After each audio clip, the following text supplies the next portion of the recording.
കേരള രാഷ്ട്രീയം ഇപ്പോൾ തെരഞ്ഞെടുപ്പിലേക്ക് പോകാൻ ഇനി ഏതാണ്ട് ഒരു വർഷം കഴിഞ്ഞാൽ നിയമസഭാ തെരഞ്ഞെടുപ്പിന്റെ കേളികൊട്ട് 1.5 വർഷം ആയിക്കഴിഞ്ഞു. ഇപ്പോ ഈ സർക്കാരിന്റെ പ്രവർത്തനങ്ങളെ അതില് സർക്കാരിന്റെ പ്രവർത്തനങ്ങൾക്കെതിരെ പ്രതിപക്ഷം ഉയർത്തുന്ന വിമർശനങ്ങൾ, പൊതുജനങ്ങളിൽ നിന്നുള്ള ചില സമീപനം, പൊതുജനങ്ങൾക്ക് സർക്കാരിന്റെ പ്രവർത്തനങ്ങളെ കുറിച്ച് ചില അനുകൂലമായും പ്രതികൂലമായും നിലപാടുകൾ ഉണ്ടാകും. അങ്ങ് പ്രത്യേകിച്ച് ഒരു തൊഴിലാളി യൂണിയൻ CITU-വിന്റെ ഒരു സംസ്ഥാനത്തെ ഉന്നത നേതാവ് എന്നുള്ള നിലയിൽ അങ്ങ് എങ്ങനെ ഇതിനെ സ്വതന്ത്രമായി ഒന്ന് വിശകലനം ചെയ്ത് കാണുന്നു? താങ്കൾ ചോദിച്ച ചോദ്യം ഇന്നത്തെ ദിവസം വളരെ പ്രസക്തമായൊരു ചോദ്യമാണ്. ഇന്ന് നമ്മുടെ മാധ്യമങ്ങളാകെ ചർച്ച ചെയ്യപ്പെടുന്ന വിഷയം ഈ ഗവൺമെന്റിനെ എങ്ങനെയാണ് ജനങ്ങൾ വീക്ഷിക്കേണ്ടതെന്നും എങ്ങനെയാണ് പ്രചരണം ഒരു വഴിക്കൂടെ നടക്കുമ്പോൾ തന്നെ പ്രതിപക്ഷത്തെ നേതാക്കന്മാർ എങ്ങനെയാണ് കാണുന്നതിൻ്റെ ഏറ്റവും പ്രകടമായ തെളിവാണ് ശശി തരൂർ. ശശി തരൂർ സാധാരണ ഒരു MP മാത്രമല്ല, അദ്ദേഹം കോൺഗ്രസിൻ്റെ അഖിലേന്ത്യാ വർക്കിംഗ് കമ്മിറ്റി മെമ്പറാണ്, പാർലമെന്റിലെ ഇരുത്തമെന്ന നേതാവാണ്, ലോകരാജ്യങ്ങളുടെ അറിയപ്പെടുന്ന ആളാണ്. അദ്ദേഹം ഇന്ത്യൻ എക്സ്പ്രസ് പോലൊരു ദേശീയ പത്രത്തിൽ എഴുതിയത് കേരളത്തിലെ ഇടതുപക്ഷ ജനാധിപത്യത്തിൽ 8.5 വർഷക്കാലത്തെ പിണറായി വിജയന്റെ ഭരണം കേരളത്തിന്റെ വ്യവസായ മേഖലയെ എങ്ങനെ മാറ്റിയെന്ന് അദ്ദേഹം ഉദാഹരണ സഹിതമാണ് ഇന്നലത്തെ ഇന്ത്യൻ എക്സ്പ്രസ് പത്രത്തിൽ എഴുതിയത്. ഞാൻ അത് മാത്രമായിട്ട് കാണുന്നില്ല. കേരളത്തിൽ എനിക്ക് തോന്നുന്നു ഒരുപക്ഷെ ഈ സംഘപരിവാർ ആശയങ്ങളോടൊക്കെ വളരെ താല്പര്യമുള്ള ഒരു ഗ്രൂപ്പാണ് കേരളത്തിലെ കല്യാൺ വ്യവസായ ഗ്രൂപ്പ്. കല്യാൺ ഗ്രൂപ്പിന്റെ ചെയർമാൻ ശ്രീ TS പട്ടാഭിരാമൻ, അതെ, അദ്ദേഹത്തിന്റെ ഒരു വീഡിയോ നമ്മുടെ നവമാധ്യമങ്ങളിലെല്ലാം സുലഭമാണ്. അദ്ദേഹം അവരുടെ ഒരു സംരംഭം തുടങ്ങിയതിന്റെ ഉദ്ഘാടന ചടങ്ങിൽ അദ്ദേഹത്തിന്റെ ഒരു പ്രസംഗം, അദ്ദേഹത്തിന്റെയും അദ്ദേഹത്തിന്റെ അനിയൻ പട്ടാഭിരാമന്റെയും രണ്ടുപേരുടെയും പ്രസംഗങ്ങൾ പട്ടാഭിരാമനും വൈറലാണ്. അതിൽ അവർ പറയുന്നത് ഇടതുപക്ഷ ജനാധിപത്യ മുന്നണി ഗവൺമെന്റ് കേരളം ഭരിക്കുമ്പോൾ കേരളം വ്യവസായങ്ങളുടെ ശവപ്പറമ്പായി, ചുമന്ന കൊടി കൊണ്ട് കേരളത്തിലെ ചുമന്ന കൊടി കാണുന്ന കാളെ ഓടുന്നത് പോലെ കേരളത്തിൽ വ്യവസായം നടത്താൻ വരുന്നവരെല്ലാം ഓടിപ്പോകുന്നതായിരുന്നു നേരത്തെ പറഞ്ഞിരുന്നത്. എന്നാൽ അത് തെറ്റാണ്. 2 മിനിറ്റ് കൊണ്ട് ഈസ് ഓഫ് ഡൂയിങ് ബിസിനസിന്റെ കാര്യത്തിൽ കേരളത്തിന് അനുമതി കിട്ടുന്ന ഒരു സാഹചര്യം ഉണ്ടായി എന്ന് TS പട്ടാഭിരാമനും കല്യാണരാമനും ഒരുപോലെ അവരുടെ ഒരു സംരംഭത്തിന്റെ, അവരുടെ ക്രാഫ്റ്റ് സംരംഭത്തിന്റെ ഉദ്ഘാടനത്തിന്റെ വേളയിൽ അവർ പറഞ്ഞത് നമ്മുടെ നാട്ടിലെ നവമാധ്യമങ്ങളിലെല്ലാം വളരെ ഇതാണ്. നമുക്കറിയാം, പിണറായി വിജയൻ കേരളത്തിൽ 2016 ആദ്യം അധികാരത്തിൽ വരുമ്പോൾ കേരളത്തിലെ BJP-യുടെ പ്രസിഡന്റ് ശ്രീ K. സുരേന്ദ്രൻ, അദ്ദേഹം ഒരു പത്രസമ്മേളനത്തിൽ അന്ന് ചോദിച്ചു, അന്ന് ക്ഷമിക്കണം, അന്ന് അദ്ദേഹം ജനറൽ സെക്രട്ടറിയാണ്. ഇപ്പോഴാണ് അദ്ദേഹം, അല്ല എനിക്ക് തോന്നുന്നു 2019 അദ്ദേഹം സംസ്ഥാന പ്രസിഡന്റ്. ആയിക്കോട്ടെ. ആ സമയത്ത് അദ്ദേഹം പ്രസിഡന്റായി ചുമതലയേറ്റ് ആദ്യം നടത്തിയ ഒരു പത്രസമ്മേളനത്തിൽ അദ്ദേഹം പറഞ്ഞു, ഈ പിണറായി മിടുക്കനാണെന്ന് ഞാൻ പറയാം. കേരളത്തിൽ ഈ മുടങ്ങിക്കിടക്കുന്ന ഹൈവേ ഒന്ന് പൂർത്തീകരിക്കാൻ പിണറായിക്ക് കഴിയുമെങ്കിൽ ഞാൻ മിടുക്കനാണെന്ന് പറയാം. ഗെയിൽ പൈപ്പ് ലൈൻ ഒന്ന് യാഥാർത്ഥ്യമാക്കട്ടെ, പിണറായിയുടെ മിടുക്ക് ഞാൻ സമ്മതിച്ചു തരാം.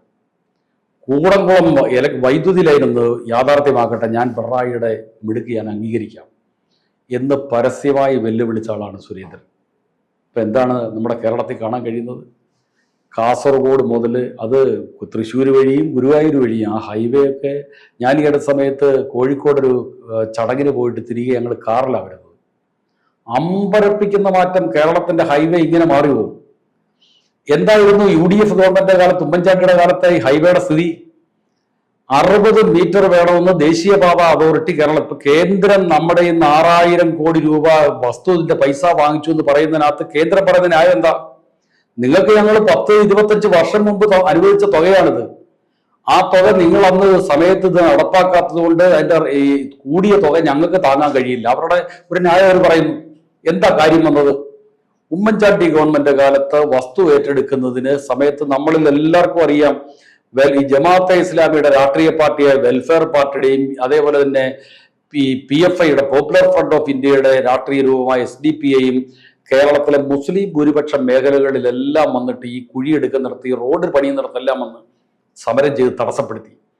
അതിൽ തന്നെ ആ സമയത്ത് കൊയിലാണ്ടിയിൽ ഒരു റോഡ് പണിയുടെ സ്ഥലത്ത് വന്ന് തടസ്സപ്പെടുത്തിയപ്പോൾ അന്നത്തെ അന്ന് കേരളത്തിന്റെ ഭരണത്തിൽ UDF ഭരിക്കുമ്പോൾ കേരളത്തിന്റെ റവന്യൂവിന്റെ ഏതാണ്ട് 48% കൈകാര്യം ചെയ്യുന്ന ഈ ലീഗ് മന്ത്രിമാരുടെ വകുപ്പുകളിലാണ്.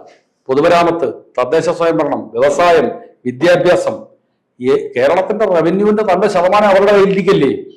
അവരെന്ത് ചെയ്ത് ഈ SDP-യുടെയും പോപ്പുലർ ഫ്രണ്ടിന്റെയും അതേപോലെ തന്നെ ഈ വെൽഫെയർ പാർട്ടി ജമാഅത്തെ ഇസ്ലാമിയുടെയും തീവ്രവാദികൾ അവിടെ ഈ റോഡ് പണിയും അതേപോലെ തന്നെ പൈപ്പ് ലൈനിന്റെ പണിയും തടസ്സപ്പെടുത്തിയപ്പോൾ ഈ ഉമ്മൻചാണ്ടിയെ വരച്ച വരയിൽ അവിടെ കൊണ്ടുവന്നു അന്നത്തെ ലീഗ് നേതൃത്വം.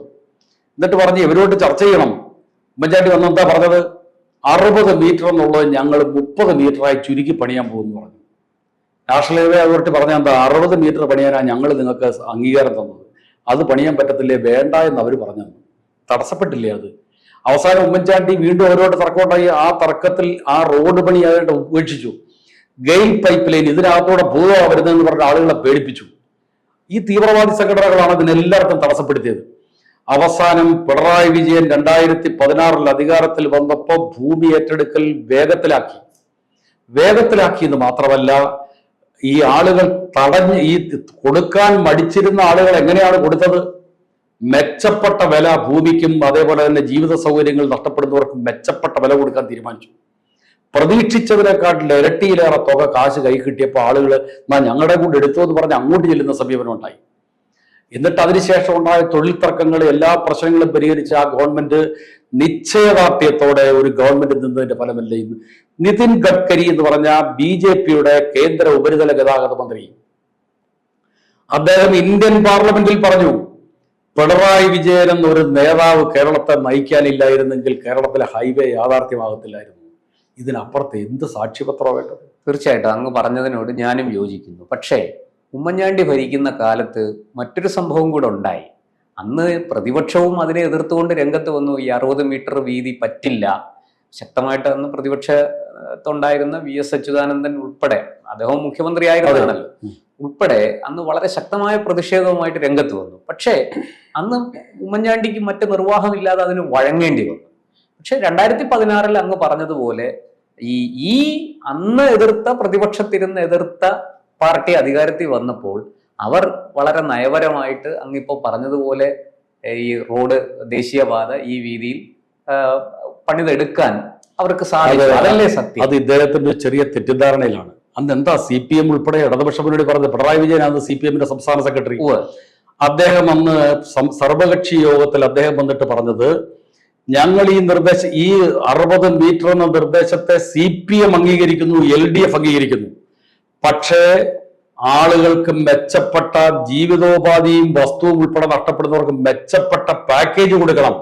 അപ്പൊ ഉമ്മൻചാണ്ടി പറഞ്ഞ എന്താ, ആ പാക്കേജ് കൊടുക്കാൻ സംസ്ഥാന ഗവൺമെന്റിന്റെ കാശില്ല. ഓർക്കുന്നുണ്ടാകും അന്നത്തെ പൊതുമരാമത്ത് വകുപ്പ് മന്ത്രി ഇബ്രാഹിം കുഞ്ഞിന്റെ ഒരു സ്റ്റേറ്റ്മെന്റ്, തദ്ദേശ സ്വയംഭരണ സ്ഥാപനങ്ങളിൽ റോഡ് പണിഞ്ഞതിന്റെ കാശ് കൊടുക്കാനില്ലാത്ത ഗവൺമെന്റ് 2700 കോടി രൂപ കേരളത്തിലെ കോൺട്രാക്ടർമാർക്ക് കാശ് കൊടുക്കാൻ ഞങ്ങളുടെ ഇല്ല, എവിടുന്ന് കൊടുക്കുമെന്ന് പറഞ്ഞു ഇബ്രാഹിം കുഞ്ഞ് പറഞ്ഞത് നമ്മൾ പറഞ്ഞിട്ടില്ല. അതേസമയം അന്ന് CPM വെച്ച വേറൊരു നിർദ്ദേശം ആ യോഗത്തിൽ തന്നെ വെച്ചല്ലോ, നിങ്ങളൊരു കാര്യം ചെയ്യും, പ്രശ്നങ്ങളുണ്ടെങ്കിൽ കേരളം വലിയ ജനസാന്ദ്രതയേറിയ സ്ഥലമാണ്, വലിയ തോതിൽ ഒഴിപ്പിക്കൽ പ്രയാസമുണ്ട്, 45 മീറ്റർ എന്ന 60 മീറ്റർ അല്ലെങ്കിൽ 45 മീറ്റർ എങ്കിലും ആകണമെന്ന ദേശീയ പാത അതോറിറ്റിയുടെ നിർദ്ദേശം നമ്മുടെ മുമ്പിലുണ്ടല്ലോ, അത് അംഗീകരിക്കുന്നതിന് ഒരു പ്രയാസമില്ല, ഞങ്ങൾ അതിനെ പൂർണ്ണ സപ്പോർട്ട് ചെയ്യുന്നു എന്ന് പറഞ്ഞു. ഉമ്മൻചാണ്ടി അതിനും തയ്യാറായില്ല. എന്തുകൊണ്ട്? ഈ തീവ്രവാദി സംഘടനകളുടെ എതിർപ്പിന്റെ മുമ്പിൽ ലീഗ് ഉമ്മൻചാണ്ടിയെ വരച്ച വരെ നിർത്തി ഭയപ്പെടുത്തി. അതായിരുന്നു ആ കാലം ഇപ്പം മാറിയില്ലേ? 2014 മുമ്പ് അങ്ങ് പറഞ്ഞതിൽ കുറച്ചൊക്കെ വാസ്തവമുണ്ട്, അത് ഞാനും യോജിക്കുന്നു. 2014 മുമ്പ് കേന്ദ്ര സർക്കാർ വലിയ താല്പര്യം എടുത്തിരുന്നില്ല. പക്ഷെ 2014 ശേഷം അധികാരമാറ്റം നടന്നു. 2014 UP കോൺഗ്രസ് ഭരിക്കുന്ന ഗവൺമെന്റ് ആയിരുന്നു അവിടെ. അതെ, അതാണ് ഞാനും പറഞ്ഞത്. എന്റെ ചോദ്യവും അതാണ്. പക്ഷേ ഇപ്പുറത്ത് നരേന്ദ്രമോദി സർക്കാർ അധികാരത്തിൽ വന്നതിന് ശേഷമാണ് ഇതിൽ അങ്ങിപ്പോ പറയുന്ന പോലെ ദേശീയപാത വികസനത്തിന് ഒരു വലിയ ബൂം ഉണ്ടായത്. എന്റെ ഉദ്ഘാടനം നമുക്കറിയാം, ഈ കഴക്കൂട്ടം കാരോട് ബൈപ്പാസ് ആണ് ആദ്യം ഉദ്ഘാടനം ചെയ്യപ്പെടുന്നത്. അന്ന് തന്നെ ഗഡ്കരി പറഞ്ഞു 54,000 കോടി രൂപയുടെ വികസനം കേരളത്തിന് വേണ്ടി, ദേശീയപാത വികസനത്തിന് തയ്യാറാണ്, ഞങ്ങൾ മുടക്കാൻ തയ്യാറാണ്. പക്ഷെ അന്ന് ഈ പറഞ്ഞതുപോലെ ചില കാരണങ്ങൾ കൊണ്ട് ഉമ്മൻചാണ്ടിക്ക് അത് സാധിച്ചില്ല.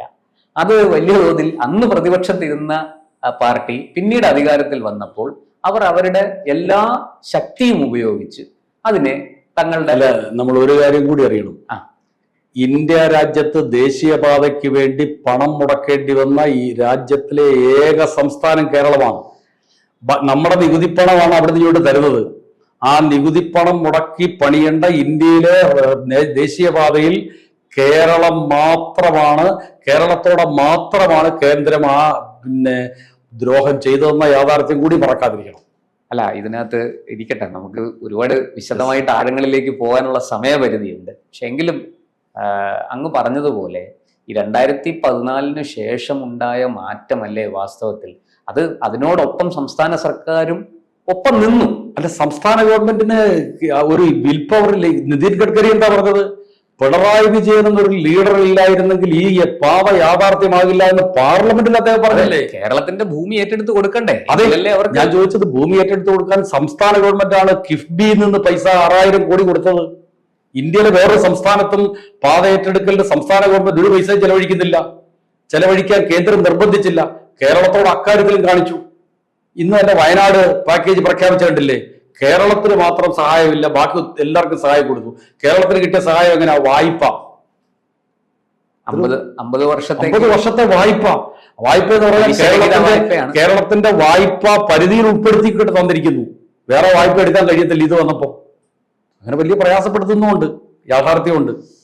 തീർച്ചയായിട്ടും. എന്തായാലും ദേശീയപാത വികസനം അതിവേഗത്തിൽ മുന്നോട്ട് പോകട്ടെ. നമ്മുടെ നാട്ടിൽ ഗതാഗത കുരുക്കില്ലാതെ ആൾക്കാർക്ക് യാത്ര ചെയ്യാൻ കഴിയട്ടെ. ദേശീയപാതയിൽ മാത്രമല്ല, ആ ഗതാഗത കുരുക്കില്ലായ്മ കേരളത്തിന്റെ ഇൻഡസ്ട്രിയൽ ഡെവലപ്മെന്റിനെയും വികസനത്തെയും വലുത് പറഞ്ഞു. അതെ, വളരെ വളരെ വലിയ സംഭാവനകൾ അതിന് ചെയ്യാൻ സാധിക്കും.